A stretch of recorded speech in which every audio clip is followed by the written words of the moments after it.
Hello everyone, আপনারা সবাই কেমন আছেন? আপনাদের আশীর্বাদে আমি উমা ভালো আছি। তো আমি আজকে রান্না করব সয়াবিন। তো আমি কিভাবে সয়াবিনটা রান্না করি আপনারা সবাই দেখেন। তো এখানে সয়াবিন আলু সিদ্ধ করে নিয়ে নিলাম, অল্প একটু মিষ্টি কুমড় দিয়ে দিলাম, সাথে দিয়ে দিলাম টমেটো। এবার আদা রসুন পেঁয়াজ জিরা ধনিয়া বেটে নিয়ে নিলাম। এবার কড়াইতে দিয়ে দিলাম তেল, তেজপাতা। এবার পেঁয়াজটা দিয়ে দিলাম, আস্তে আস্তে ভাজা হোক এগুলা। তো বাঁচতে বাঁচতে আপনাদেরকে একটা কথা বলি, এভাবে রান্না করে দেখবেন, খেতে কিন্তু খুব দুর্দান্ত হয়। তো পেঁয়াজটা ভাজা ভাজা হয়ে গেছে, এবার টমেটোটা দিয়ে দেব।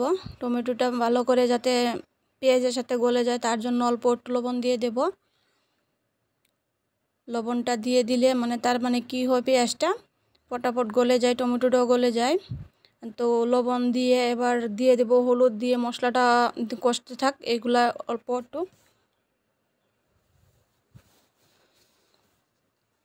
এগুলা কষাইতে কষাতে এবার দিয়ে দেব বেটে রাখা জিরে ধনে আদা বাটা রসুন বাটা এগুলো দিয়ে দেব।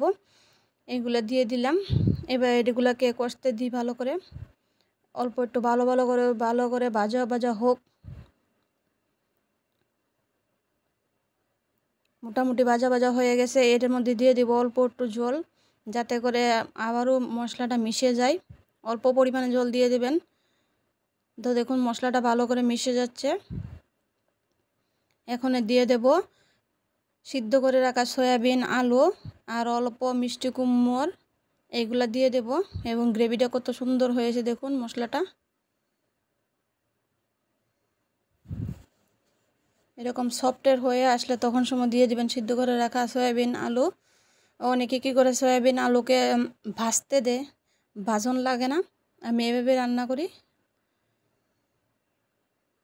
এবার দিয়ে দিলাম।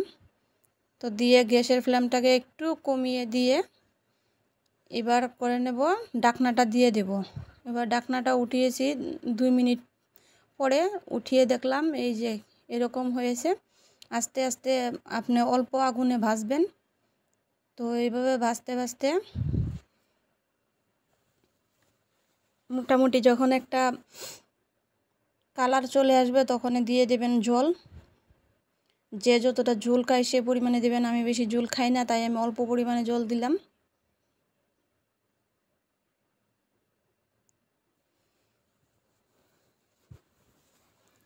ঝোল দেওয়া শেষ। এবার দেখুন কীভাবে টকবক টকবক করে ফুটছে। তো এখন দিয়ে দেব গরম মশলা দিয়ে নামিয়ে নেব। এবার তো ফাইনালি আমার রান্না কমপ্লিট। সয়াবিন আলু আর বানিয়েছিলাম ডিম আলু দিয়ে ঝোল।